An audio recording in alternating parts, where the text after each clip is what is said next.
who, through the quota system, who has a really high personal vote that we've already been able to show is re-elected back into their seats in Parliament. We have the Liberal leader, Jeremy Rockcliffe, his deputy, Michael Ferguson, and Guy Barnett in Lyons. Also in Lyons, we have the Labor leader, Rebecca White. Now, Guy and Sabra, we know that all four of them have very strong personal votes, and so that's why they've been re-elected tonight. Thank you, Selena Ross at the big board. Erica Betts, just having a look at some other figures in Franklin, it looks like you, at the moment, are top of the pops there. So I'm not sure if it's too early to say congratulations. Oh, look, I don't speculate about myself, but somebody sent some figures in from a very tiny booth down the Huon, suggesting I was topping the poll for the Liberals there. But somebody else sent in some figures for an Eastern Shore booth where Jackie Petrusma was leading. So let's wait and see how it all pans out. But I'm rooting for 3 seats in Franklin, and if I can be one of them, I'll be very happy and pleased. Nick McKim, can I bring you in? We heard Jackie Lambie talk a short time ago saying that she's really concerned about truth in politics, truth in political advertising, and dare I say it, for the 3rd election in a row, we're talking about political donation reforms. Well, and so we should be. So Jackie should be concerned about those things, and so should Tasmanians be concerned about those things. We've got a terrible political donations regime in this state. There is no truth in advertising in politics. And interestingly, the conversation we've had tonight shows that, you know, there's been a giant con run on the Tasmanian people. There's all this stuff, and Eric's saying, oh, well, that's just campaigning. No, it's a giant con perpetrated by the Labor and Liberal parties, and now everything's completely changed once the ballot boxes are closed. And I have to also say, the fact that both Labor and Liberal are not letting the media into their events tonight is a disgrace, and it just goes to show how tightly controlled the messaging is from the major parties and the amount of spin that you will get for those parties. And that is why more and more Tasmanians are becoming disillusioned with the two-party system. The Jackie Lambie network didn't have any policies. Is it fair enough to put up a fake website that highlights that fact? Oh, look, we're not into that kind of stuff in the Greens. Other people can do whatever they want to do. But what I will say, and, you know, I don't agree with Eric on much, but I will agree with him on one thing. When the bells stop ringing on day one, when there is either a confidence vote or a no confidence vote in the government, Jackie Lambie candidates, like everyone else, are going to have to walk to one side or the other and put their backsides down on the seats. It's an abrogation of your democratic responsibility to do anything else. So there will be questions asked, and all will be revealed in due course. Nice to know we've agreed on something, Nick. And can I just jump in there? Because what we don't know about the Jackie Lambie network, and what she can't guarantee, is that you couldn't have a situation where one Jackie Lambie candidate votes one way and one Jackie Lambie candidate votes the other way. That is entirely possible if she gets 2 members elected to the lower house at this election. Or Leon, I think we saw that with commentary about the stadium, that one of them came out very strongly saying, yes, I do support the stadium, which is in contrast to what Senator Lambie and others have been saying. So it'll be interesting. Erica Betts, we are just going to back the truck up about 30 seconds and mark the time that at approximately 26 minutes to 8 o'clock, Erica Betts and Nick McKim formed a unity ticket on one issue tonight. So congratulations. Is this a sign of the new coalition? Look, I don't think the Greens will be part of the coalition, but look, when I was a senator from time to time, I actually did deals with the Greens in the Senate chamber on amendments and things of that nature, and that is the nature of the beast, especially when you're senators, or like Sarah in the upper house, in the Legislative Council in Tasmania. That is part and parcel of daily living, and yes, so I'm used to it. But Nick, now don't spoil it for us. Don't spoil it. Good. I'm just going to make the observation. If you want to talk about a grand coalition in Tasmanian politics between two groups whose values and policies are nearly identical, I'll give you the Labor-Liberal coalition. All right, we do need to move on back to this very particular coalition of chaos a little later in the program. But right now, Anthony Green has an update for us. We're going to look at Bass. We've got a substantial count there, 4.7%. The Liberal Party's settling in on 3 quotas. Labor Party on about 2 quotas. The Greens are above a quota as well. Jackie Lambie network is now on about 10%. I want to break down the party ticket here. I'm trying to remember how to do it. I've forgotten how to do it.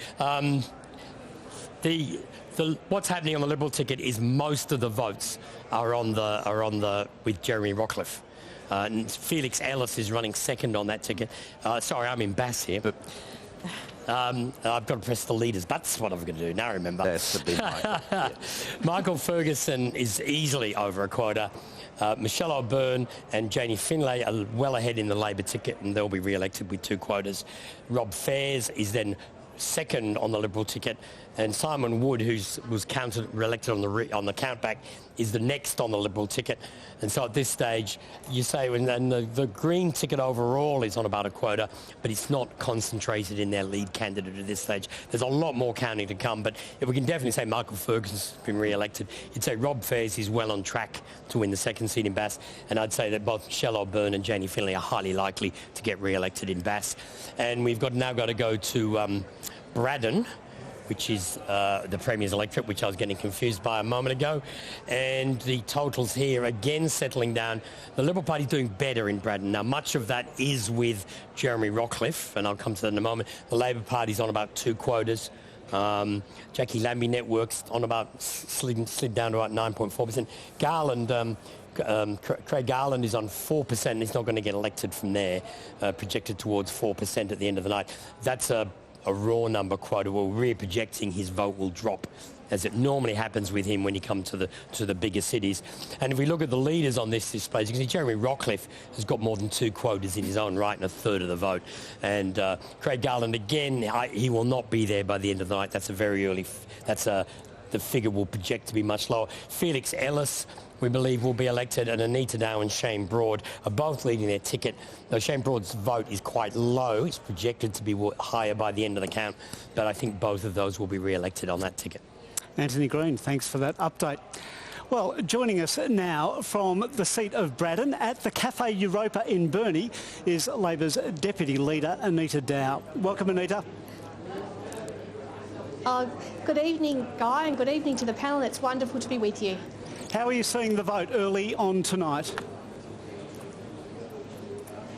Well, things are going well here. We've got a great crew here at Cafe Europa celebrating with the Braddon Labor candidates. We've had some fantastic candidates across our electorate who have worked tremendously hard out door knocking, speaking to the electors of Braddon, who told us quite clearly that they wanted change. Anita Dow, Braddon was once Labor heartland and is considered crucial to forming government. We saw early in the election polling that suggested Labor might get just 1 seat in Braddon. Obviously, it looks like what we're hearing from Anthony is that it will be 2. But what are you hearing on the ground about why voters in Braddon aren't warming to the Tasmanian Labor message? Well, people that I spoke to, Emily, were very much wanting change, and it's about where they place their vote. And we did a lot of work talking with the local community about how a Labor government would be for the benefits of all Tasmanians. I can't explain why people have chosen not to strongly put their vote with us, but what I can say is that we've been working hard across the electorate for the last 3 years. We've got a dedicated team with Shane and I and our dedicated candidates, and it's very early on in the counting tonight. Hare Clark's a strange beast, and we'll see how things progress. And so you're saying you can't explain the result, but after 10 years, might you have a better idea of why that might be? Well, I haven't been elected for 10 years. I've been elected for 6, Emily. And as I said, speaking to people on the ground, they told me quite clearly that they wanted change. And a lot of people were voting Labor this time. We've only counted a number of the smaller booths, is my understanding, and there's a number of larger booths to come in as the night progresses. So hopeful that things will improve, and certainly everybody here is looking forward to celebrating at the end of the night. And Anita, you're Deputy Leader of the Labor Party. What's the magic number in your view from which Labor will try to form government with a coalition from the crossbench? Well, as I said, Emily, I think it's really early in the evening. We've run a really strong campaign across each of the electorates across the state. There's still a lot of counting to go. And I think at the end of this, what the most important thing is for Tasmanians is that they have a workable parliament, because they haven't had that under the rule of Jeremy Rockliff. And really tonight is a test of his leadership. He called this election very early, a year out, because he wanted majority. Now it's becoming very clear that that's not going to happen. and that's a reflection of his leadership. It might be early in the evening, but you must have had discussions about whether it might be 11, 12, 13 seats that would then give you the confidence to approach, say, the Jackie Lambie network or other independents and go to the governor and try to form government. Can you give us a sense of what that magic number is, Anita Dow? Look, I'm not in a position to say that to you tonight, Emily. What I would say, as I have said, that it is early in the night. There's a lot of booths to still be counted across the state. And what is the most important thing after this election is that the Tasmanian people have stability and they have a parliament that works collaboratively together for them. They haven't had that over the last 3 years. They've had lots of uncertainty and turmoil within the Liberal Party. And we've always said that we wanted to form a majority Labor government. That was our key priority. Tasmanians do better under a Labor government. Our key priorities are cost of living, health and housing, and we've campaigned hard with really solid policies across each of those key areas. And they'll continue to be our priorities. Anita Dow, it's Leon Compton here. You were given the opposition's job of taking up the cudgels to the government on the issue of health. It is the government's weakest point. Given what we know about this vote at this stage, what does it say? You cannot convince people that you're a better alternative, given the vulnerability for the Liberal Party there. I think after 10 years, the health system is the worst that it's ever been, Leon. You're absolutely right. And we'd had some outstanding health policies that we conveyed to the electorate over the election campaign, whether that be our plan to address ramping, rebuilding the health workforce, which has been absolutely decimated under this Liberal government. The thing with his health is it's going to take a long time to repair the damage that's been done by the Liberals over 10 years. And we're under no underestimation about that, Leon. I think Tasmanians are dismayed about Tasmania's health system. I think in many ways there's apathy about the ability of anyone to improve it. But my commitment to Tasmanians as the Shadow Health Minister is that I was up for the challenge and I am up for the challenge. And we want to start repairing our health system and healing it. As a former nurse, Leon, I'm absolutely committed to that. But Anita Dow, and again to come back to this, I mean, you talk about the despair that Tasmanians feel. They have lived experience in many cases of waiting at emergency for admission, and yet your party, given all of that, has been unable to convince people to go your way. How seriously do you need to reflect on that? Well, I think you always reflect on these things. The count's not over yet, Leon, and they're not at the end of the night. But what I will say to you is that we did have strong policies across health, whether that was in preventative health, rebuilding regional health and rebuilding our workforce, which, as I said, are incredibly low on morale and at an all-time low across the state. It's a significant challenge, the health system, but we put our policies to the Tasmanian people, and the night's not over yet, and they were good policies. Anita Dow, thank you. Thanks, Guy.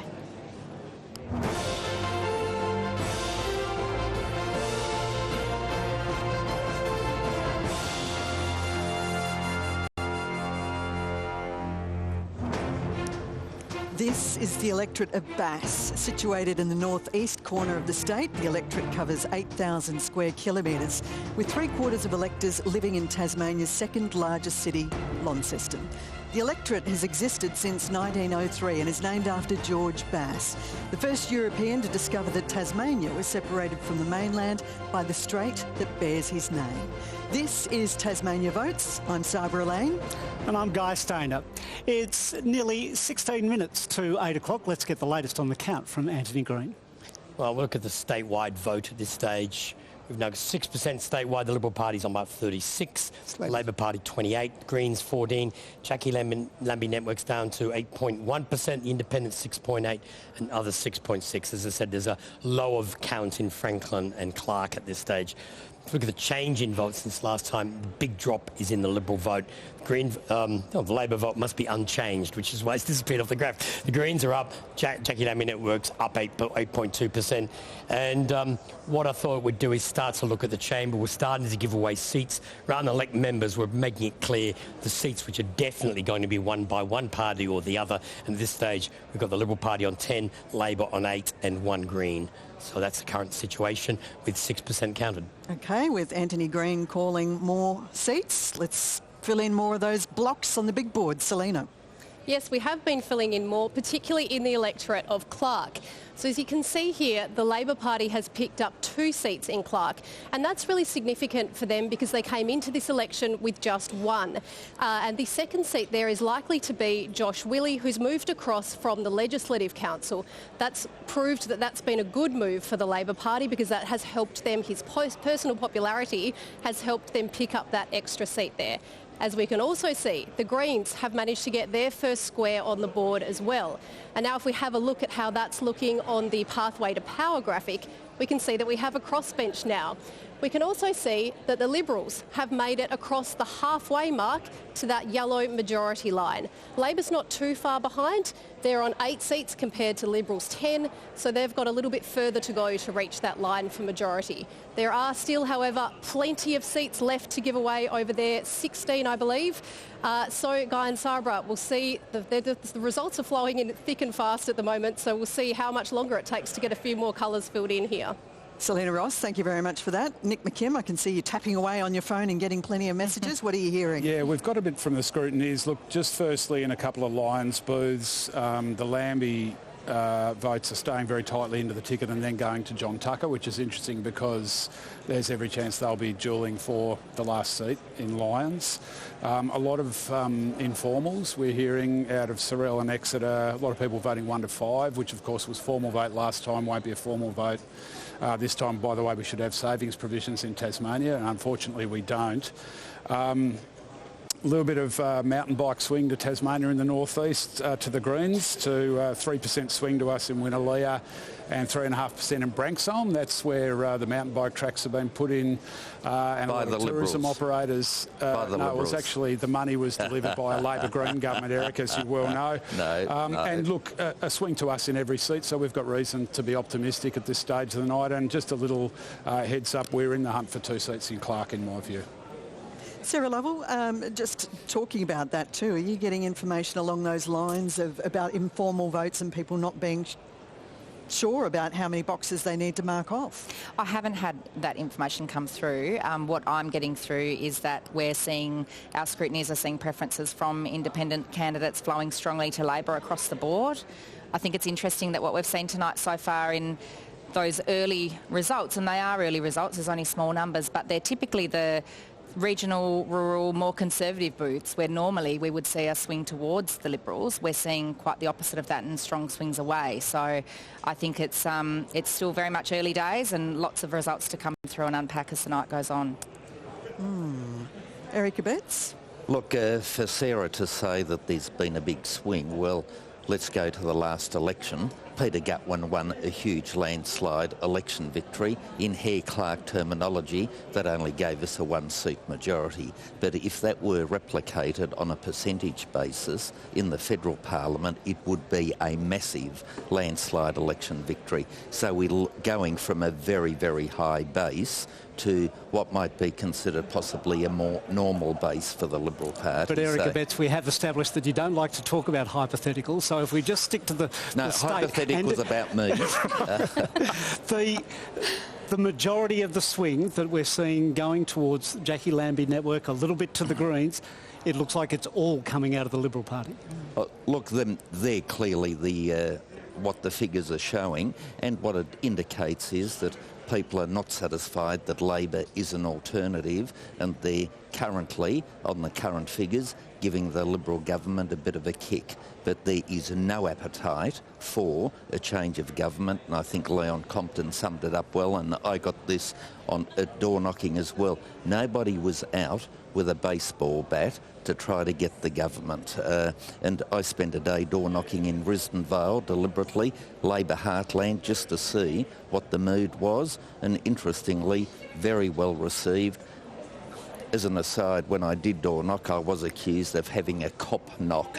I knocked too hard on the door and somebody thought it might have been a policeman knocking, so my apologies to that constituent. But that aside, You say there are no baseball bats, but it looks like lots of people have had pencils and they've changed their vote from Liberal at the last election to somebody else this election. Yeah, but they haven't switched to Labor, and so it's a protest vote, or some of them are protesting, saying the Liberals, and we've come from a very high base as well, so keep that in mind, a high base, and then saying, come on, lift your game, but the Labor show just is not acceptable as an alternative to us, and that is, I think, what we'll need to exercise the mind of those that sit on the crossbenches. Emily Baker?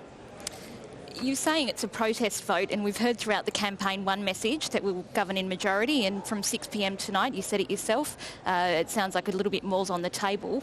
Is that, when we hear one message during a campaign and politicians do something else once they're in the parliament, isn't that kind of exactly what people are voting against? Isn't that why we're seeing things like a protest vote? No, Emily, we had that discussion earlier tonight, and what I'm saying to you, and I think the people understand this, it would be a bizarre proposition for a Liberal leader or a Labor leader, for that matter, to say, I'm in this election not to win majority government. Of course they want to win majority government, and therefore their promises and commitments are made on the basis of, if we're elected and we are in control, then these are the factors, they're the levers we can pull to deliver these outcomes. If there are going to be other hands on the lever with ours, then we cannot determine what the outcome's going to be. And so that is why I found it interesting that my former colleague, Senator Lambie, thought that there was some difference between commitments and promises. If I commit to do something to you or for you, isn't that a promise? So I'm not quite sure where the differential is between commitments and promises. I would have thought they're the same thing. But Erica Betts, people talk about, it's not just that part of it, it's the fact that you say no deals, when the reality is you're going to have to do some sort of deal if you're in minority to form government. And where people call out all the time, they want politicians to be more mature, they want them to tell the truth. And, you know, here we are now having to talk about deals only minutes after the votes start. Look, when it comes to those matters, let's be very clear. We have gone into this election seeking majority government because that is the best that we can deliver for the people of Tasmania. And let's make no mistake, the Tasmanian economy is not in the shape that it's in today by accident. 10 years ago, it was in recession, schools being closed, 200 nurses sacked, and so the list goes on. Huge number, I think it's 1,200 new medical professionals appointed in our health system. So there's been a huge surge in that regard, and I think that is a good record. But things can always be better, and after 10 years, it's always difficult for a government. I just saw Saul Eslake walking past you, one of the Tasmania's best-known economists. He would argue that Tasmania has significant financial headwinds in terms of the amount of debt that is looming that someone's going to have to deal with. Do you acknowledge that as whomever forms government looks forward, they're going to have to seriously think about increasing revenue in Tasmania or think about having a hard conversation about reducing spending? I like the second better, reducing spending. I don't think governments have a revenue problem. They nearly always have a spending problem.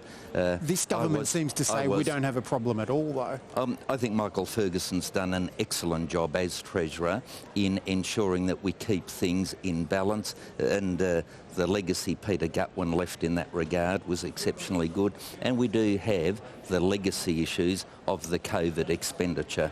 But when I was in the federal parliament, I was always very much of the view that we owe an obligation to the next generation not to mortgage it. And that's why I was always against deficit budgeting unless there were very, very really good arguments. And when you've got a COVID crisis, that might be one of those. But we've still got deficits now out over the horizon. That's the reality of it.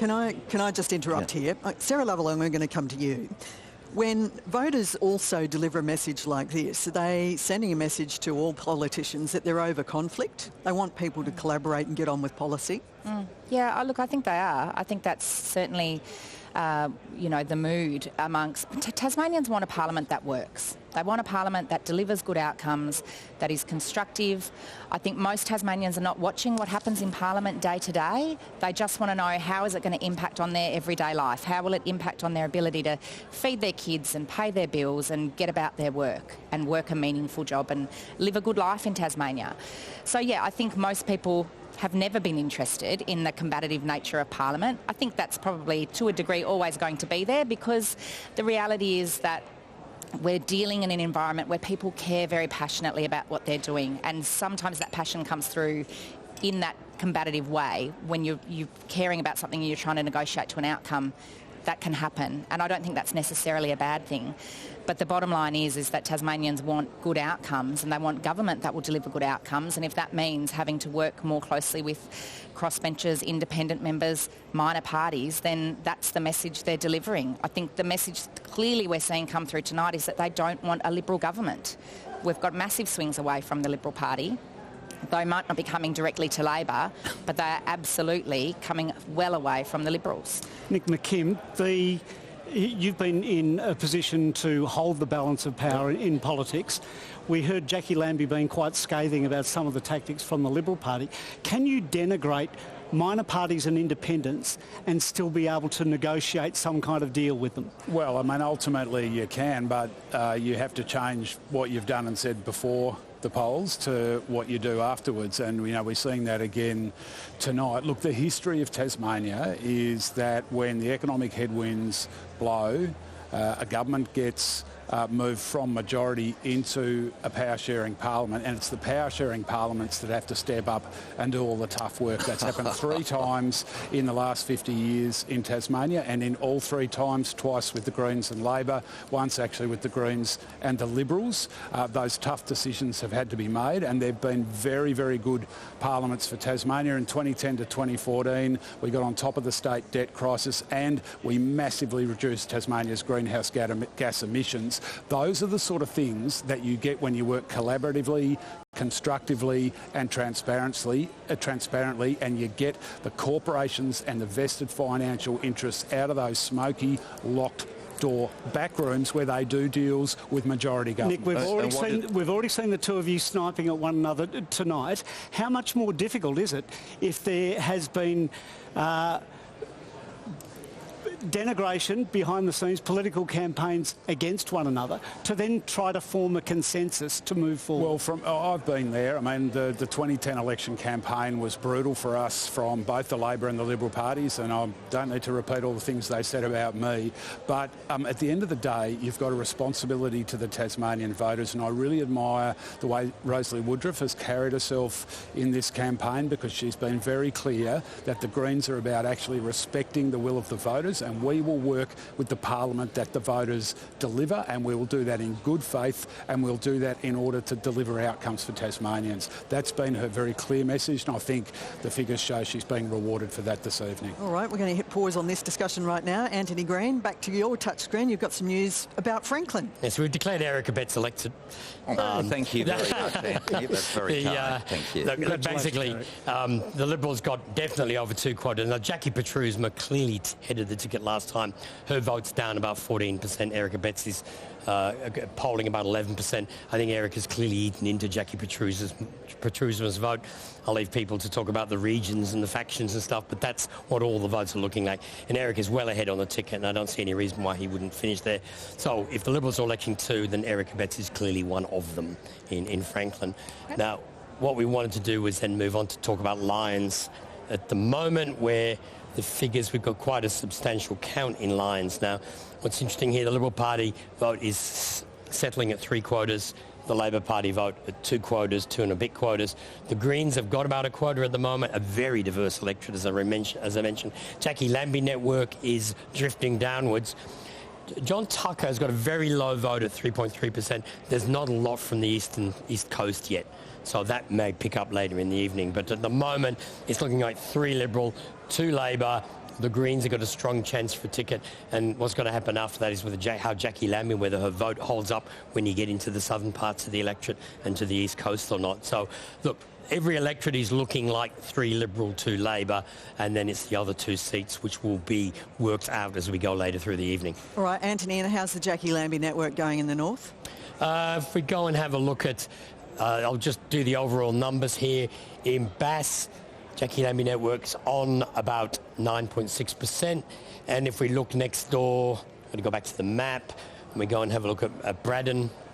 I think it's about the same boat. Last time I looked in Braddon, that the Jackie Lambie, party total, Jackie Lambie network is on about 10%. The one thing I will say about them, if you look at the candidates, is their vote is way down the bottom here. There's no clear leaders on their ticket, and they're all getting roughly the same votes, which raises the possibility there might be a bit of leakage out of that ticket. But for them to win a seat, their preferences have to fold up the ticket, and they've got to stay ahead of other groups on the ballot paper. But at the moment, they're sort of above 9% in both Braddon and Bass. But in both electorates, you need the big towns to come in first, the Burnage, your Davenports and your major Launceston birds. All right, Anthony Green, thank you very much for that. Now we're going to speak with one of the Jackie Lambie network candidates, Troy Fitzner. He joins us from the Launceston RSL in South Launceston. Good evening, thank you. Welcome to the program. How are you feeling about your numbers so far tonight? Thanks for having me.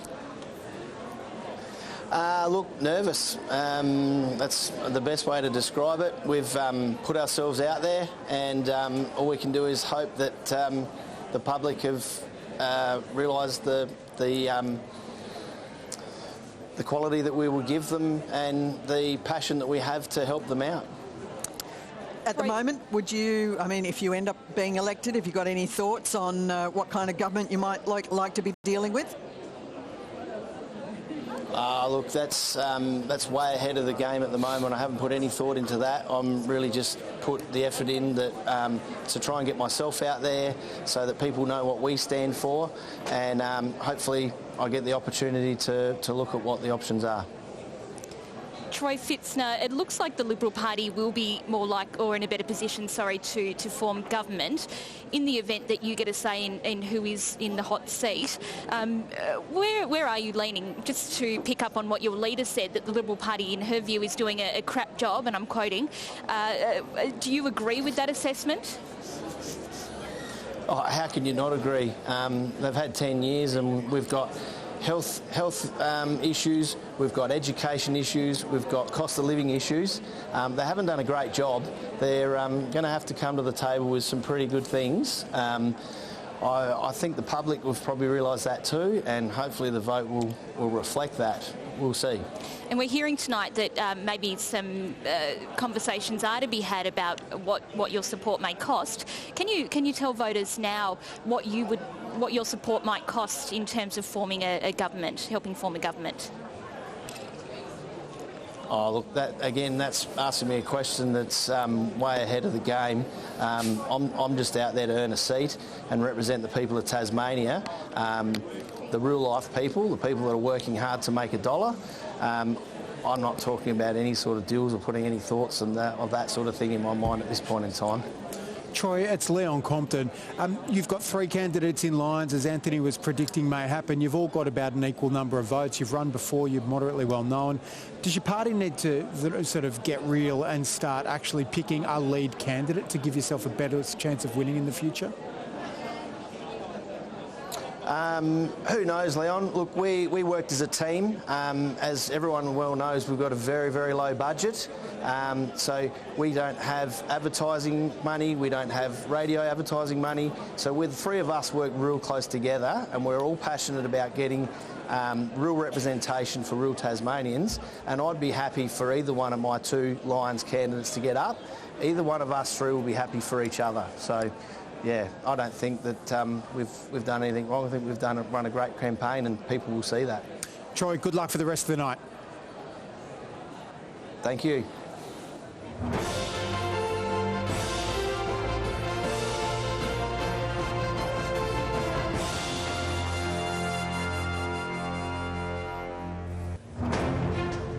This is the electorate of Franklin. The seat is named after Sir John Franklin, the former Lieutenant Governor of Tasmania, and covers 10,000 square kilometres in the south of the state. Franklin is split in two by the electorate of Clark, with the majority of electors living in the Clarence City Council area on the eastern shore of Hobart. The less inhabited part of the seat, to Hobart's southwest, includes the Huon Valley, as well as Bruny Island and even Macquarie Island. This is Tasmania Votes. I'm Guy Stainer. And I'm Sabra Lane. It's now just gone 8:04 Eastern Time, and let's get the latest on the count from Anthony Green. Let's look at the overall state vote at this stage, with 11% of the vote counted. The Liberal Party vote has stabilised at about 37, the Labor Party 27.5. The Greens are up at 14, Jackie Lambie Network's drifting down now on 7.5, the Independents 7.8, and others 6. The change in vote is the Liberal Party vote is well down, the Jackie Lambie Network is up. That's the big shift we've seen. Now, just to go back to that primary vote, I would say at this stage, this isn't a call, but at this stage, you can't get to majority government from 37% of the vote. You just cannot win. At this stage, they've got a chance of 4 seats in Braddon, 3 in Lyons, 3 in Bass, which gets to 10, 2 in Franklin, 2 in Clark. That gets to 14 seats. Now, there's a fair bit of counting yet, and if this Jackie Lambie Network continues to fall, where will their preferences go in some of these seats, which will have an impact? But at this stage, the Liberal Party is not going to reach majority government, but they are clearly going to be the largest party in Parliament. Anthony Green, thank you very much for that. I'm going to go straight to you, Erica Betts, because I could see you nodding in agreement with what Anthony was saying then, that it's hard to make majority from 37%. Given those figures, Anthony's conclusion is inescapable. But what was also interesting, not only did the Liberal vote go down, but the Labor vote also has gone down marginally on the statewide figure. But what I'd be interested in is where we've got independents and others, those two columns, I'd be interested in Anthony telling us what categorises somebody as an independent as opposed to an other. Are you able to do that for us if I'm not interrupting the flow? Anthony? What I've done, I've actually separated out all those single groups. So last time it was just the 2 in Clark. This time there's 14. If I have I'll have a quick look at this. Let's bring up Clark, because we can look at... I want to look at the change in vote in Clark, and what you're seeing there is that Christy Johnson's vote is down 2.7%. Sue Hickey's vote is well down, down 4%.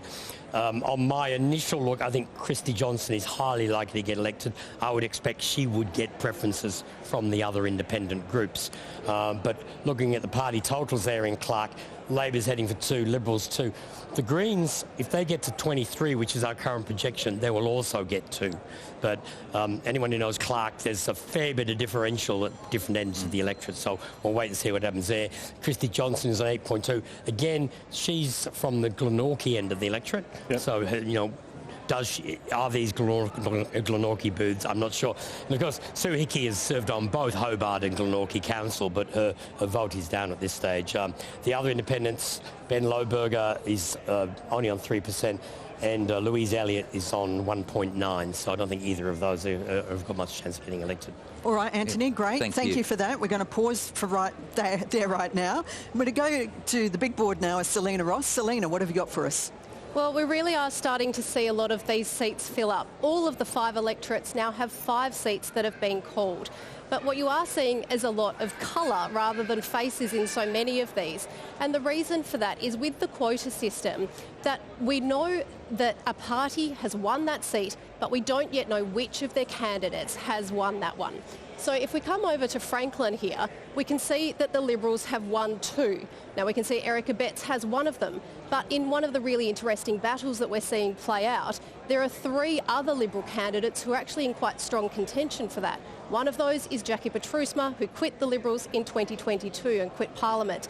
Then the other 2 are the 2 incumbent members that were sitting in the Parliament leading up to this election. So at the moment, we've got one who's new to the Parliament in Erica Betts, and then potentially there'll be those 3 battling it out to see if the Liberals can win any more seats there.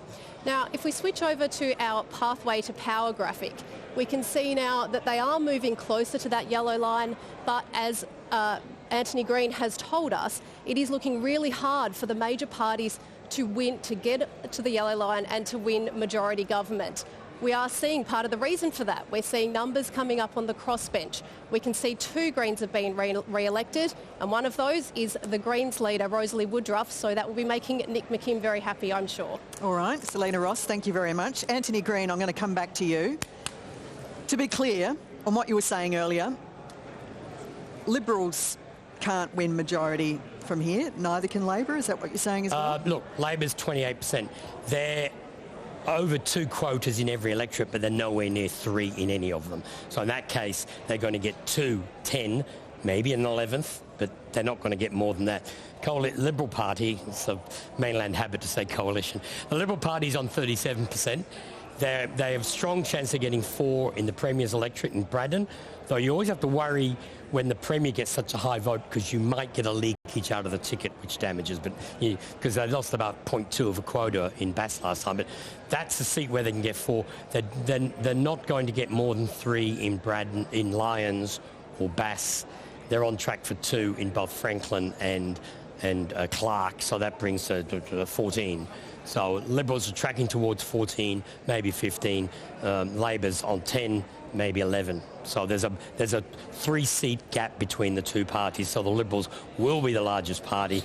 And given Labor's got such a low vote to actually go backwards at this election, they're just not going to form government. Because even, say, if they've got 11 seats, even if the Greens win 5, that's still not a majority if you combine the 2 parties. And Labor said they won't form government with the Greens. Will this be a parliament of transition where the opposition won't take government, that the government forms government again, but having lost the majority? Anthony Green, thanks for that update. Well, it is time now to head to the electorate of Braddon. We're going to the Burnie RSL, where Liberal MP Felix Ellis joins us. Felix Ellis, you've just heard Anthony Green say you cannot form a majority government. How does that feel? G'day guys, great to be with you. Look, it's very early days still. Obviously the counts will come through and the votes will obviously flow in the way that the Tasmanian people choose them. So we'll be watching closely, of course, over the rest of the night and coming days to see how we go. But we've had a really strong result here in Braddon, led of course by our Premier Jeremy Rockliff, and we're really confident about the result up here. Felix, I'm going to put my faith in the election analyst who says that you can't form a majority government. Tell me what happens from here if that scenario eventuates. Well, look, obviously it's a hypothetical, but we'll continue to watch the count closely. It's still really early days, including major boos in places like Braddon, but right around Tasmania. So we'll be watching closely and we'll see how it goes. Obviously, the key for this election, though, is about restoring certainty and stability for the Tasmanian people. We think we've delivered a plan that can do just that, and we've had a fantastic team working hard right around Tasmania, but particularly here in the beautiful northwest, west coast and King Island. I think we've had clearly the strongest team, and the results, though early days, are reflected in that here in Braddon. We've already heard that Jeremy Rockliff sent Jackie Lambie a text yesterday that she says was trying to butter her up. Who else is receiving these text messages about forming a coalition of, I won't say chaos, that's your phrasing, but it may be a coalition government going forward?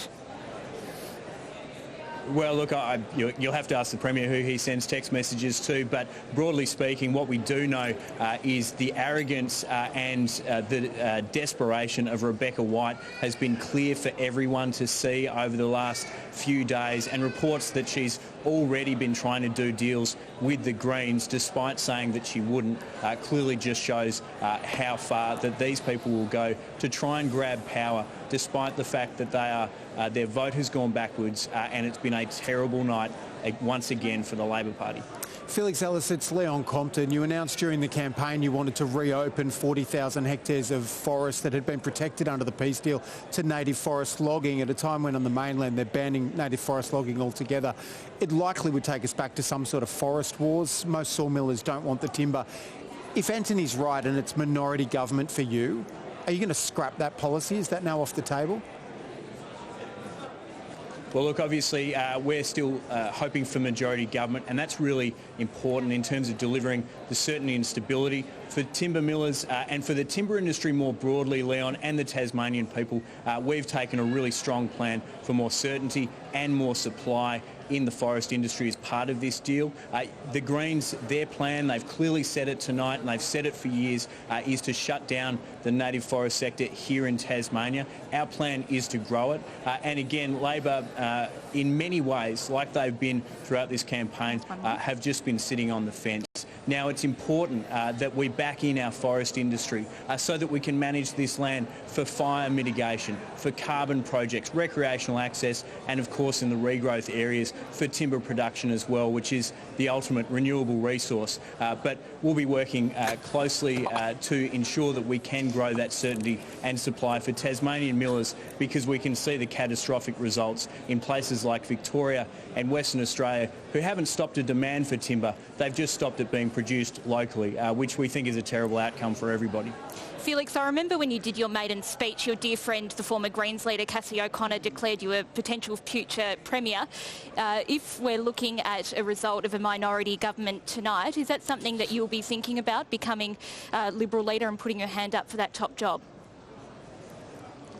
Look, I don't take character references or professional references from Cassie O'Connor, but look, obviously we've got an outstanding Premier in Jeremy Rockliff. He's run an incredible campaign. I like to think I work pretty hard, but no one has worked harder than our Premier over the last 5 weeks and across the term as well. He's been an outstanding leader for us here in Braddon too. So we're backing him in. He's doing an incredible job. And as we look to restore that certainty and stability for Tasmanians, he'll be leading the charge. Well, good luck tonight, Felix. Thanks for your time. Thanks, everybody. Well, it's time now to check in with Alex Alvaro, who's somewhere out on the floor behind this sea of humanity behind me. Where are you, Alex, and who have you got for us? Oh, it's absolutely pumping here on the tally room floor. No shortage of lovely people to speak to. Here with me at the moment, I have Judith and Ian. You guys have come from the mainland. You moved over 2 years ago. It works a little bit differently here. Have you managed to work it all out, or is it still a bit of a mystery? Still a bit of a mystery, yes. Not quite. Making sense of the big board? Kinda. Might take a little while. Look, you've described yourselves as floating voters. You managed to, give your votes out in every direction. Has that always been the case for you, or have your voting intentions changed over time? I guess they've changed a little over time, but I guess I also like to vote on the issues, so they have changed from time to time. I don't stay with one party, I guess. And I suppose living a little bit outside of Launceston, health, you said to me, was a big one for you. Explain to me why that is. Well, I guess it's the distance, but also what you didn't expect was the community. Although the houses are sort of far apart, there are centres where lots of things are happening and people talk about things, and the community hall is really great. They have information centres, sessions and things of that sort as well. I'm not sure if that answered your question. Perfect. I was more talking about health. No worries. Why is that a big one for you? Health, I'm sorry. We had experience of that. Ian had a turn and had to be taken in by the ambulance to Launceston Hospital, and I followed behind in my car and spent the whole day in the emergency waiting room. And, I described it as Dante's Circle of Hell. It was just dreadful. And it was so crowded. There were no seats. People were leaning against walls and sitting on the floor. And the nurses were just so good. They were kind. They were polite, even against all odds. I'd be putting medals on them all. But the conditions that they were in was just not good at all. Absolutely, and it's a huge problem across the state. Thank you so much for talking with us. Back to you on the panel. Alexandra Alvaro, your interview got photobombed with a kiss. Thank you very much. I think many people would probably agree with the sentiment there of nurses winning gold medals tonight. Anthony, I understand you've got an update for us with the touchscreen. Yeah, look, we'll just do the statewide figures first. Again, they're stabilising Liberals 37, Labor on around 27. I want to point out, if you add those numbers together, you get about 20% for other parties. Now, the politics have been dominated in Tasmania since the late 80s by three parties, Liberal, Labor and Greens. That's twice as high as the vote for others we've ever seen, certainly in the modern era. So that's been a big change in voting patterns. Now, the change in vote, just to talk on that, is that the Liberal vote's well down, the Greens up 1.7, Jackie Lambie up 7.6. The one thing I want to say is at the moment, the Greens could end up with as many as 6 seats. I don't know, they're not well positioned in Braddon, so I don't think they'll get a seat in Braddon. They're well positioned with around a quota in both Bass and Lyons, and at the moment they're on track for even 2 in both Clark and Franklin. I would caution on that though. The vote can tend to dip with the Greens. It's as the vote's gone on, we don't, pre-polls and postals tend not to be particularly favourable for the Greens. And you want to see, we've got about 20% in most of the electorates, but you'd want to see more votes on that. It also depends on the cut-up of tickets. But while it's not a big shift for the Greens, the lower quota is putting them closer to getting elected. If you take the last election results, they could have won a seat on a 7-member quota in both Lyons and Bass. And at the moment, with not much change in the vote, that's roughly what's happening. All right, Anthony, we're about to go to Christy Johnson in Clark for an update on what she's looking at tonight. What can you tell us before we go to her? I haven't looked at them. We've got, you're going to go to the total, that's not the percentage, is 7.2. Labor's on just over 2 quotas. Liberals are just over 2 quotas. The Greens are just under 2 quotas. And Christy Johnson is the next one on 8.5. I would imagine Christy Johnson would get a good flow of preferences from the other groups as they are excluded, because all of these groups have only got 1 candidate. They must have 7 preferences. And we do know there is a tendency amongst voters who vote for independents to vote for other independents. So if Christy Johnson stays well ahead, she will do well and probably get elected. And Clark could produce a result, 2 Labor, 2 Liberal, 2 Greens, 1 Christy Johnson at this stage. All right, Anthony, thank you very much. We're going to go to Christy Johnson right now. She joins us now from Clark.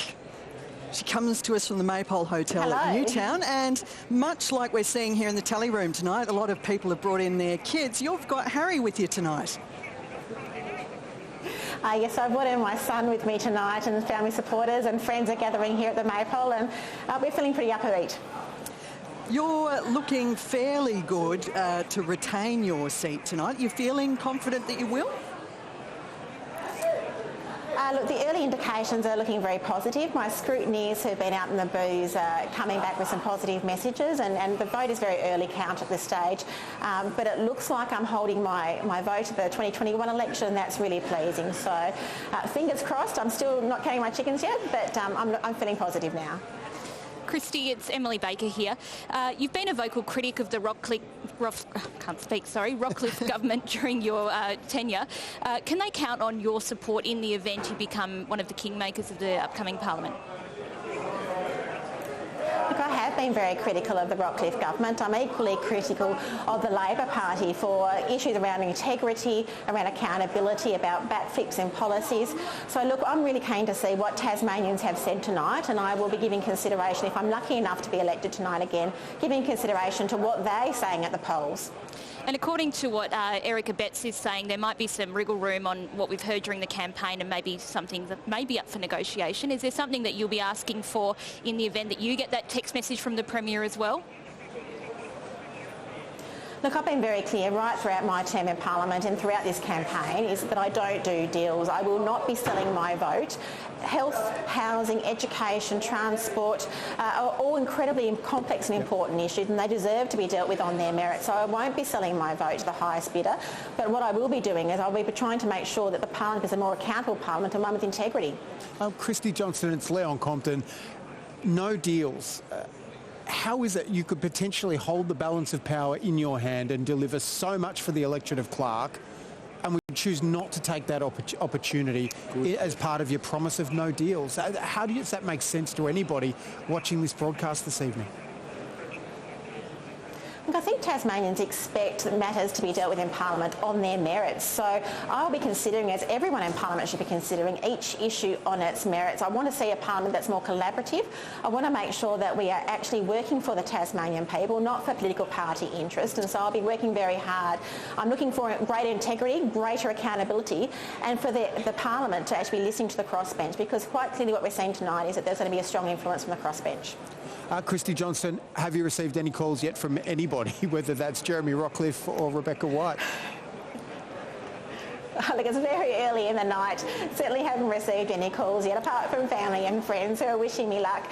But look, we'll wait and see what happens over the coming days. It's very early days. We know that it's going to take some time before we can count the second preferences. We may not know for a week and a half or so how the parliament actually looks, but I'm really keen to talk and listen to people, what their concerns are, and to understand the desire of the community when it comes to what their parliament looks like. Thank you.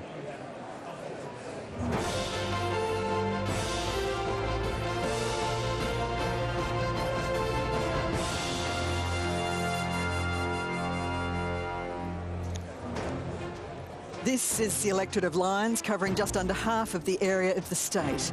Lyons stretches from Hobart's northern fringes to the agricultural outskirts of Launceston in the north of the state. It also takes in the holiday and fishing towns on the state's east coast, the white beaches and pink mountains of the Freycinet Peninsula, as well as the historic township of Richmond. The electorate was renamed Lyons in 1984 in honour of Joe Lyons, the Premier of Tasmania and the Prime Minister of Australia. And his wife, Dame Enid Lyons, the first woman to reach cabinet rank, serving in the cabinet of Robert Menzies after the Second World War. This is Tasmania Votes. I'm Sabra Lane. And I'm Guy Stainer. It's currently 25 minutes past 8, so let's get the latest on the count from Anthony Green. And we'll just start with that, again, show the primary vote stabilising, still 37-ish, 27-ish, 14-ish. We'll fill in the chamber at the moment. The seats we're definitely giving away. We're definitely giving away 13 to the Liberal Party, 10 to Labor, 2 Greens. I think we might have another likely or 2 as well. We got an independent. Yeah, that's the extra one, which would be Christy Johnson, who we think is highly likely to win. But that's what the numbers look like at the moment. So it looks like the Liberal Party will be the largest party, but they will not form majority government. Anthony Green, thanks for the latest. Nick McKim, the latest figures indicate that more than... I will take a guess, unless I declare someone elected. A third of Tasmanians are not voting for either major party.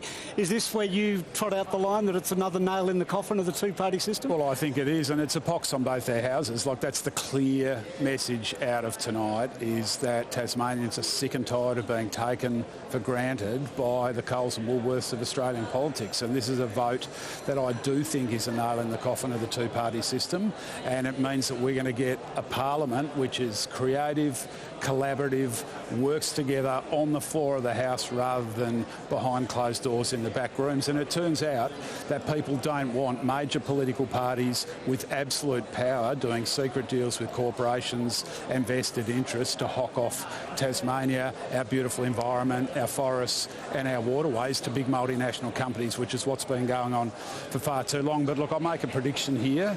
If we get 14% of the vote, we are certain to win 4 seats. If that 14% holds up, we will win Bass and Lyons. We're well in the hunt for 2 seats in Clark and Franklin. Very good night for us so far. Bob Brown's just texted me saying there's a 10% swing to us in Dunstan in a by-election in South Australia. So good night for the Greens. The one caution I would give in Franklin, and this happened in 2010 when I was the leader and the member for Franklin, Rosalie Woodruff quite rightly has got a very high vote. I expect there will be a reasonably high leakage away from her that may not flow through to the rest Nick of the McKim, can I just jump in for a moment? Because there was a young woman that I was told to keep an eye on through the course of this campaign, and it's Tabitha Badger in the electorate of Lyons. She was your lead candidate there, and it looks like, well, what are you being told about her chances of making it into Parliament as a new parliamentarian? Well, we think she's a very good chance as we sit here, and I think will you call it? If we get 14% of the state vote and the numbers in Lyons hold up, so they've counted nearly 25% in Lyons at the moment. We're on just under a quota, but that's a comfortable hold if those figures hold up. Tabitha's a fierce environmental campaigner. She's a really keen bushwalker, photographer, works for Restore Lake Pedder, so she's got a really great green environmental track record. She'll be a fantastic MP for the people of Lyons. Sarah Lovell, with more than a third of Tasmanians looking like they've voted for minor parties or independents, is it time that the Labor Party and the Liberal Party start using the phrase minority government with maturity and not like it's electoral kryptonite? Well, I think this is a continuation of that trend that we've seen around the country. And it is a reflection that Tasmanians are looking for a different type of parliament. We are going to, one of the things that is exciting about tonight is we will be left with a parliament that looks very different to the types of parliaments we've had in the past.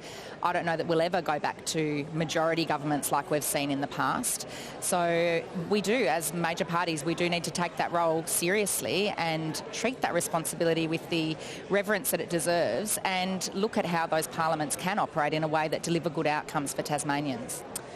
Erica Betts, if we are seeing a breakdown of the traditional voting patterns and a structural change in voting happening here in Tasmania, perhaps have we seen the last of the majority governments in Tasmania? I don't think so. What we have to keep in mind is that 2/3 of Tasmanians have voted for the two major parties. So to say that this is the death knell for them is a prediction just a fraction too early. That said, when there has been minority government, such as Nick McKim was part of, the very next election you saw a huge swing back and the two parties, the Liberal Party in particular, made significant gains.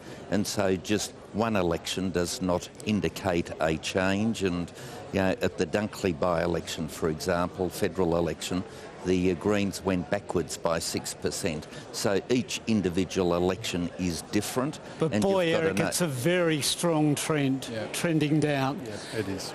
It sounds like you're in denial about the vote. Yeah.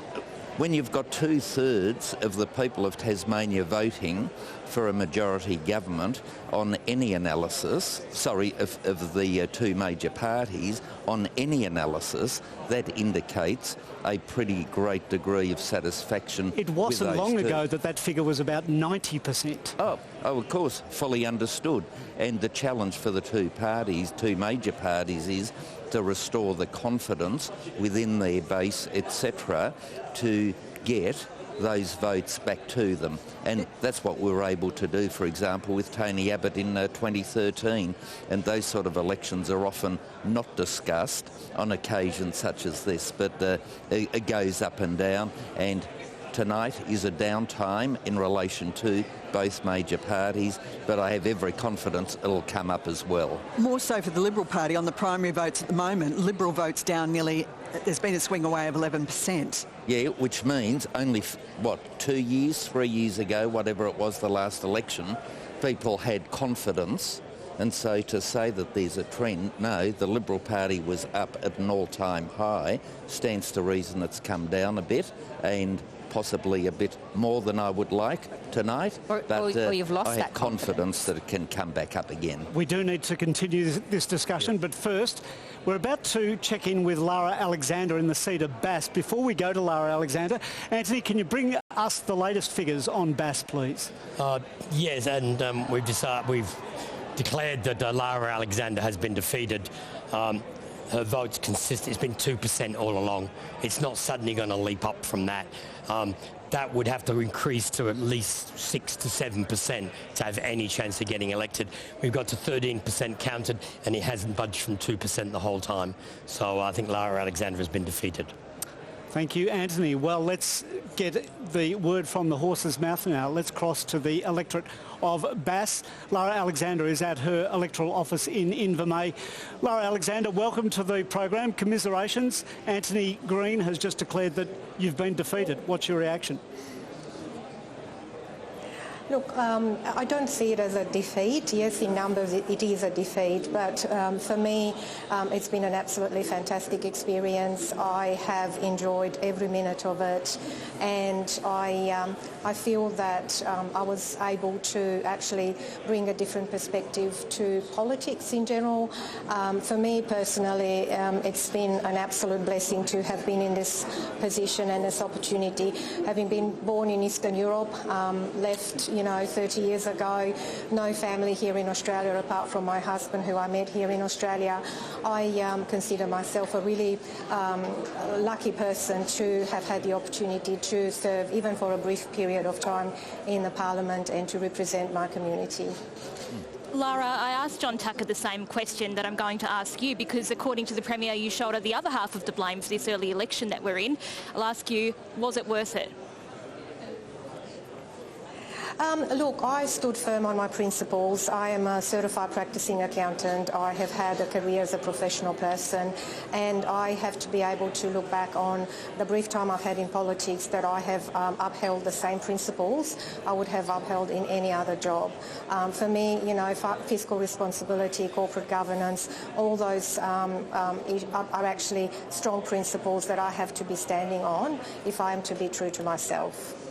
Now, it didn't end so well, but I'll ask you your advice to the people who may have to work with the Liberal Party in terms of giving them confidence. You've been in the tent, you've been out of the tent and working with the government. Tell me what your advice is to the independent candidates or the minor parties who might be working with the Liberals after tonight. Yep. I would say that they need to take their time to analyse absolutely the details of every single piece of paper that is put in front of them. The devil is in the detail, as they say, and please do take your time to scrutinise anything that is being put in front of you. Lara Alexander, it's Leon Compton. I mean, you effectively blew things up over issues around the cost and the scrutiny of Marinus Link and the cost of a prospective stadium for the AFL at Macquarie Point. It looks like you won't be there to champion those issues anymore. Are you worried for the trajectory of Tasmania without people of your voice in the parliament? I think there are still independents and like Christy Johnston and also potentially, you know, in the upper house and whoever else is going to come along.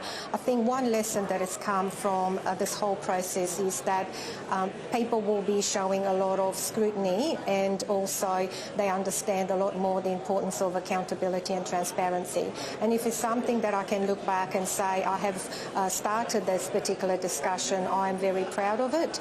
So I hope that those people who are not in the major parties will show the same scrutiny that is necessary in order to make sure that money is not wasted, that business plans and all that are actually done properly and with respect to the Tasmanian community and their needs. Lara Alexander, thank you for joining us on a difficult night. Thank you. Thank you very much. Thank you. Well, the votes are now coming in thick and fast. To get the latest on the big picture of what's going on, let's go across to Selena Ross at the big board. So while it's always hard to predict how long an election night will go for, we're probably about halfway there now. So let's take a quick look at the board. Now, as we can see, in Bass, we've got 3 Liberals elected and 2 Labor. The same in Braddon, 3 Liberals, 2 Labor. In Clark, 2 for the Liberals, 2 for Labor and 1 Greens. The same in Franklin is that, 2 for Liberals, 2 for Labor and 1 Greens. And then in Lyons, another 3 for the Liberals and 2 for Labor. Now, if we look at how that's looking on the pathway to power graphic, now, we've heard from Anthony that neither party has enough to get to that majority yellow line. But what we are seeing is that the Liberal Party has 5 seats to get there, and there are still 10 over here in the seats left in doubt. So you might think that, you know, the Liberals could get there, that there are 10 seats there, so why couldn't they win 5 to hit that yellow line? But the thing that we're seeing through the numbers that are coming in is that out of those seats that are left there, the Liberals aren't performing strongly enough to reach that line that they need to get to win enough seats to get 5 of those to fill that section and to reach that majority line.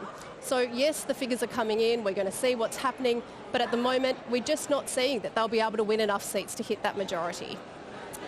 Thank you very much for that, Selena Ross. I'm interested to hear from you, Sarah Lovell. This means definitely that Rebecca White, this is her 3rd election tilt. It's not a majority for Labor. Can she stay on as leader? Well, I think it's still very early in the night to be talking about leadership and those sorts of things. Rebecca's a good friend of mine. She works like nobody I've ever seen before. Opposition leader is probably one of the toughest jobs to take on in Parliament, in any Parliament. It's pretty thankless. It is hard work. You know, Rebecca White was out door knocking with me in my campaign for Rumney last year in a moon boot with a broken bone in her foot. This woman does not stop. So it's really too early in the night to be talking about leadership prospects or changes in leadership. We don't know what the end result is going to look like. We don't know what the parliament will look like.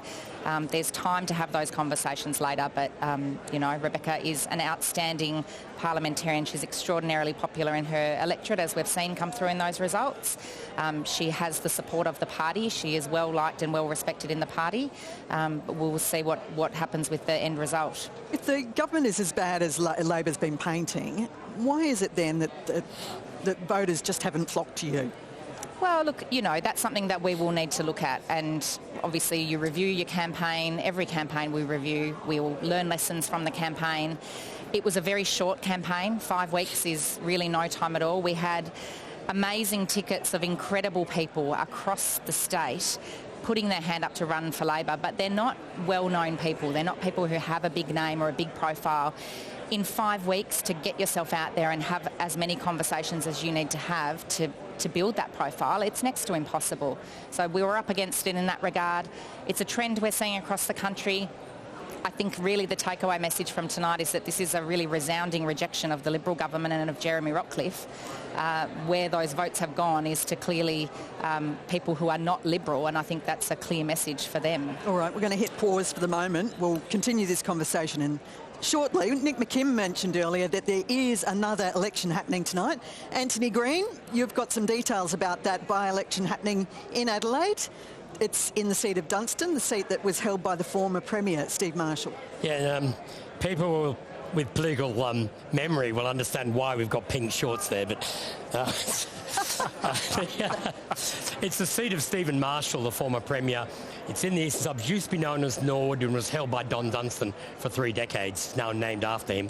And Anna Finizio is the new Liberal candidate. Cressida O'Hanlon, who was defeated Labor candidate from the last state election, is running again. The Liberal margin is only 0.5. It's the most marginal seat in the state. Stephen Marshall, of course, the former Premier. The first preference votes we're seeing, we've got 5 of the 12 primary votes. The Liberals are on 40, Labor on 30, the Greens are on 23. If we look at the change in vote that's occurring there, is the Green vote's well up, both the Labor and the Liberal vote is down. But as the Liberal vote goes, the Green vote goes up, 80% of those preferences flow through to Labor. And at the moment, that's translating. We've only got 2 polling places here, but the same sort of trend is occurring if you project. There appears to be a 4.9%, which would be enough to deliver a victory for the Labor Party. Now, this is a by-election. It's 2 preference count booths, and I'm not watching it intimately, but there is definitely a swing to Labor, and if that proceeds through, then Labor would win the Dunstan by-election, and that would be a loss of a seat for the opposition in South Australia, but there is more counting to come. Anthony, thank you very much for that. Now, Nick McKim, let's pick up where we left off a little earlier. If the government's so bad, why isn't Labor a shoe-in tonight? Well, that's a fair question, and I go back to what I said again, people are just sick of the duopoly.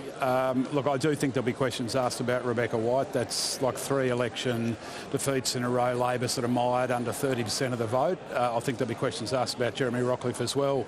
So I think both of those leadership positions are a very close watch over the coming weeks. Want to just make sure everyone knows where we are in Clark. So we've got more quotas than both Labor or Liberal in Clark at the moment, so just under 20% of the vote counted. We're on 2.17 quotas. The Liberals on 2.07, Labor on 2.02 of a quota, and we've got a really strong number 2 candidate. Vicar Bailey's obviously elected, and deservedly so. Great mate of mine and a fantastic MP. But Helen Burnett, Deputy Lord Mayor of Hobart, really strong candidate, terrific human, and she's polled extremely strongly, which will keep her up in the count as the exclusions start. And honestly, hard to see there being 2 quotas for independents and others in Clark. Important to remember that the Electoral Commission doesn't count votes for parties or votes for groupings of people. It counts votes for candidates. That's what it counts. And by the look of it, Christy Johnson will probably be re-elected, I'd suggest, but she'll soak up a lot of those votes as other independents are excluded. And so Nick McKim, I think we're looking good for 2. It looks like it'll take still a good number of days to sort out what happens here in the end. I'd like to take the conversation back to Sarah Lovell for just a moment. Sarah, I'm still being told that there is something of a Banzai, Stephen Bradbury style plan for Labor to try and make it into government from behind in the number of seats at the moment by cobbling together a coalition of minor parties and independents. Are you hearing that, and is that a strategy that you'd support? No, I'd love to know who your sources are, Leon, because you're hearing things that I'm not. We've said all along we will respect the will of the Tasmanian public and see what is delivered in that and make an assessment from there. I think it is still too early to tell. We're still hearing good preference flow through to Labor candidates from some of those independent and Jackie Lambie candidates in particular across the board.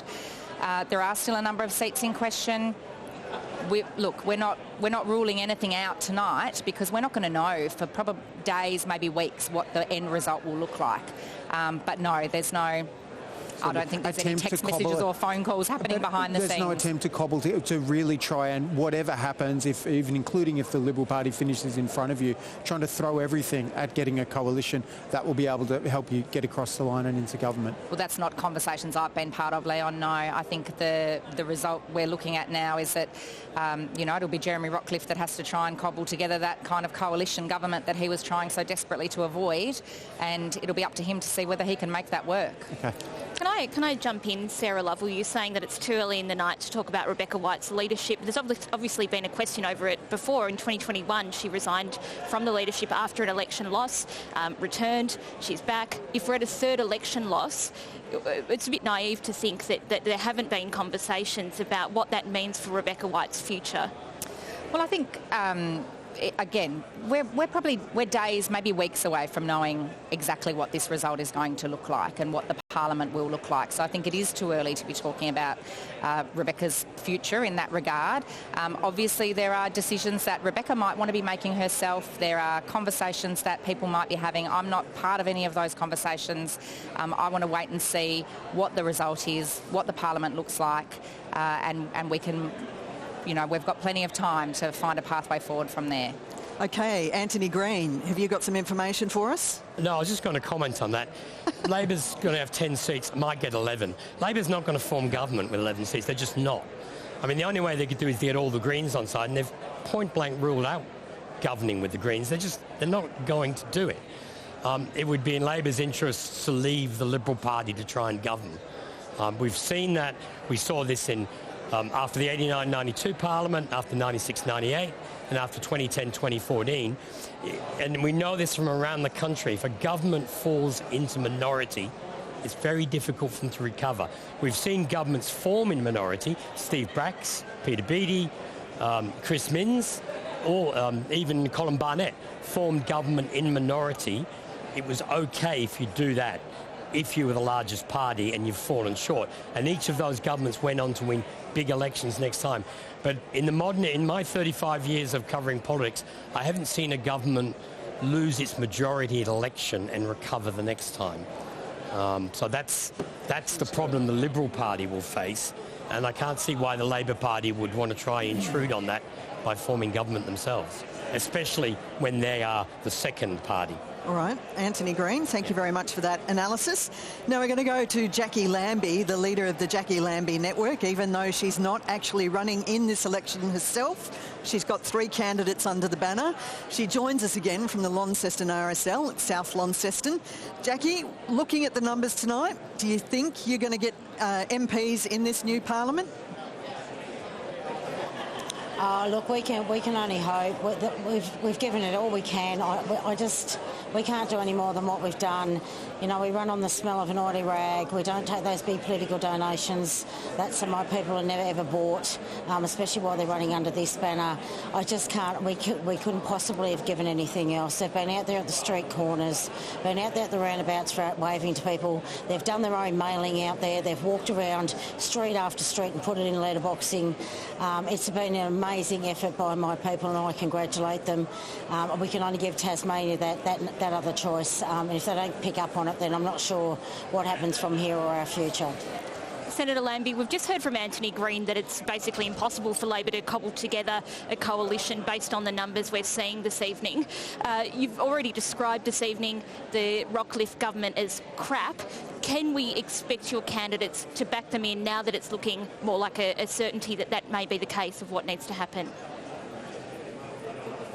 You know, I'm going to sit back like the other independents. Is that you, Christy Johnson? Or sorry, I can't see you. No, it's Emily Baker. Sorry, Emily. Sorry, I wasn't sure what was going on. It sounded a bit like Christy there. Look, I think it was her speaking beforehand, Emily. We're going to watch what happens. Obviously, if we're in the mix, we're going to see who else is in the mix, see what that form of government looks like. Whatever, you know, my guys, they may not be asked to be in that mix. They might be put on the sidelines. You know, they're just waiting to see what happens. They'll either sit on the sidelines and they'll build themselves up and learn how to do the job, or I guess they're going to be part of that mix. But once again, that will be up to my people.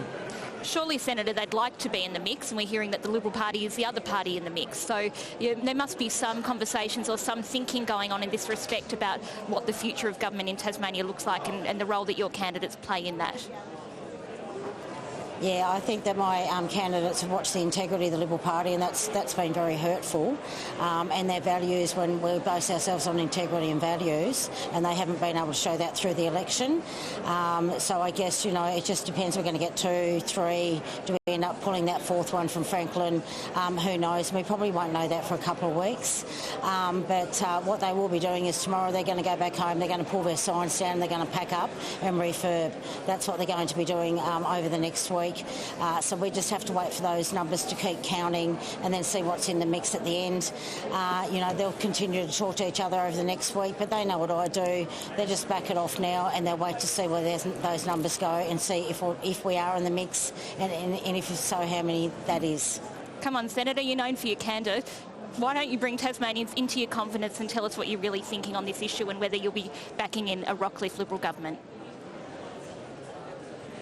A Rockcliffe Liberal government? I couldn't tell you, mate. To be honest with you, I could not tell you because we don't know what the numbers look like. And I think my candidates, whether it's been through them or through me, have been very honest through this, but we'll wait and see what the mix looks like at the end. It would have helped yesterday if Jeremy Rockcliffe had extended the hand of friendship, which he did not do yesterday. My people asked me over the last few days to ask him, to get it through to him, to remove that URL that was out there and show some integrity over that. He never did that. He hasn't bothered to do that. It's like he doesn't want Jackie Lambie a networking part of the mix anyway. So, you know, so they're not exactly feeling the love. So I imagine that if they're going to need them and if mine do get on, there's going to be some grovelling done. And I'll tell you what, they are going to now want. They're going to now want. All right, and so they should. The way they've been treated from the Liberal Party of Tasmania has been a disgrace. So let's just see, you know, there might be enough independents out there that form government with them and leave ours out on the sidelines if that be the case. So we just have to wait and see that mix.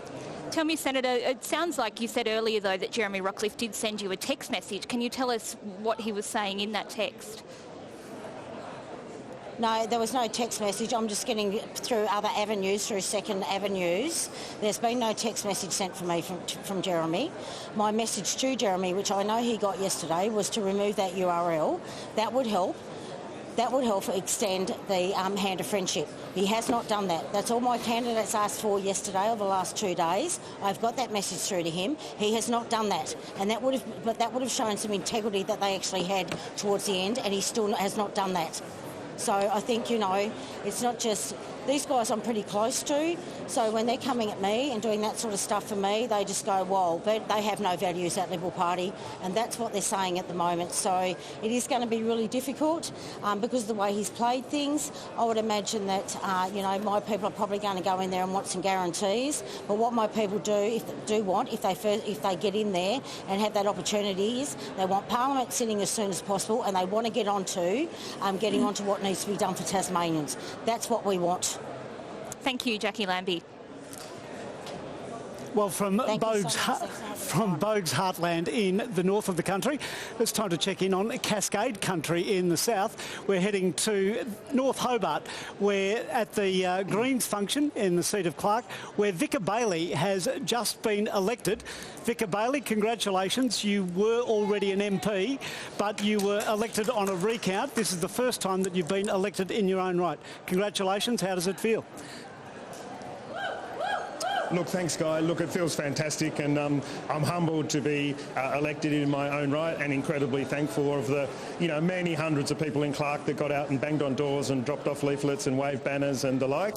I'm very conscious and thankful because, obviously, to be elected in my own right, I'm following in some very big shoes in Cassie O'Connor, who did a remarkable job leading the Greens through some difficult times. And I'm just so thrilled for Hobart voters as well, actually, that in 5 weeks' time, they can get up, they can step up, and they can turn out to vote again for Cassie because she's running in the Hobart, the division of Hobart in the upper house. So it's an exciting time for the Greens. There's real momentum here, and Cassie's not done yet, and we've got an opportunity to get her into the upper house. But I'm humbled, I'm really thankful, and I'm looking forward to the next 4 years in this parliament. Vicar Bailey, it looks like a very different parliament to the one that you've joined. How do you see the role of the Greens in this parliament where we've got more of a mix of minor parties and potentially independents? Well, look, Emily, I feel as if we've run a really positive and propositional campaign. We've put forward positive policy ideas. We've been out on the front foot. We've stayed above the kind of nasty attack ads. And however it lands following this election, when this count is done, that's what I'd expect we'd take into the next parliament. So we're always open for conversations. We're always going to be negotiating in good faith. Rosalie Woodruff, as our leader, demonstrated an incredible capacity to do just that in the last half of the last parliament, getting incredibly important initiatives up like the ramping inquiry, negotiating additional days of parliament so that we could scrutinise the Rockcliffe government over their Commission of Inquiry response and more. And so we'll take that positive energy into the new parliament. Hopefully we'll take a suite of new colleagues in there as well, and we'll continue to fight for the things that really matter for Tasmanians. We want to deal with the cost of living crisis. We want real reform and rights for renters. We want to deal with invest more in the health and education system, and of course we want to protect the environment. We want to end native forest logging. Vicar, I might just jump in there because it's a long list of policies that you've brought out. It's Leon Compton here on the panel. Helen Burnett, Deputy Mayor, second on the ticket in the same electorate as you. What do you know? Is she going to get up? Well, Leon, we're all reading the tea leaves as best we can now. I mean, Helen is a fantastic person. She's done a stellar job over 20 years on the Hobart City Council. The vote in Clark looks really strong, and we're in as good a chance as we've ever had to get two up in Clark. That has never happened for the Greens before.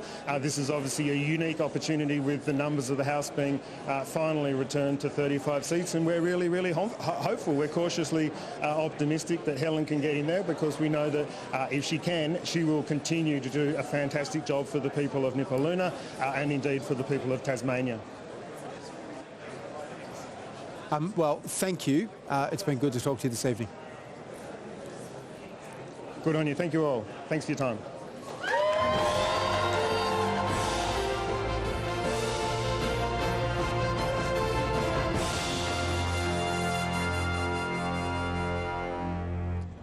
And you're watching Tasmania Votes live here from the Grand Chancellor Hotel in Hobart. I'm Sabra Lane. And I'm Guy Stainer. It's coming up to 9 o'clock. Let's get the latest on the count with Anthony Green. Well, let's look at that overall vote for the state. It's, did that box go away? Thank you. 37% for the Liberal, 28% for Labor, so there's no change in the major party votes. The Greens are on 14. Jackie Lambie vote is continuing to drop through the night. The Independents are now up a little bit to 7.7. Some of that is just simply to do with Clark votes coming in. There's no Jackie Lambie candidate in Clark. The change in vote is the Liberal vote down 11, 12%, and it's spread across Jackie Lambie Network, Independents and others. We'll have a quick look at the chamber, which at the moment we're slowly filling in. We've got definite 1. We're saying the Liberals have definitely got 13, Labor 10 and the Greens 2. And I think we've got a few more. I think we've added some likelies since. The Liberals up to 14, Independent 1, Greens 3 and 10. So that's 13, 14, 28, 7 seats to go. The Liberals, that's their base number. They're 14, pretty much definite. They might get to 15. They've got a good-looking result in Braddon at this stage, but not beyond that. The question is how many other independents get elected. Now, I said earlier, there's the outside possibility of the Greens getting as many as 6 seats. Now, let's say they got 6 seats. Labor plus the Greens wouldn't have a majority. But the Greens might have enough seats, which gives the Liberals no other chance to form government other than to talk to the Greens on the crossbench. To some extent, this looks like a little bit like the 96 election when the Groom government lost its majority. Labor and the Greens could have formed government, but Labor refused, and Tony Rundle took over, leading a minority government for 2 years. This looks a bit like that, but more complicated because of the higher vote for others. Bruce Goodluck was elected in 96 as well, one of those rare independents elected, generally supported the government. It still wasn't enough to give them a majority. So, look, there's a lot more counting to come in some of these seats. I've been looking at a few people like David O'Byrne. He's got 2/3 of a quota, but you really have to wait to see all of the electorate come in. Again, his vote is stronger in Clarence. There's a lot of Clarence booths to come.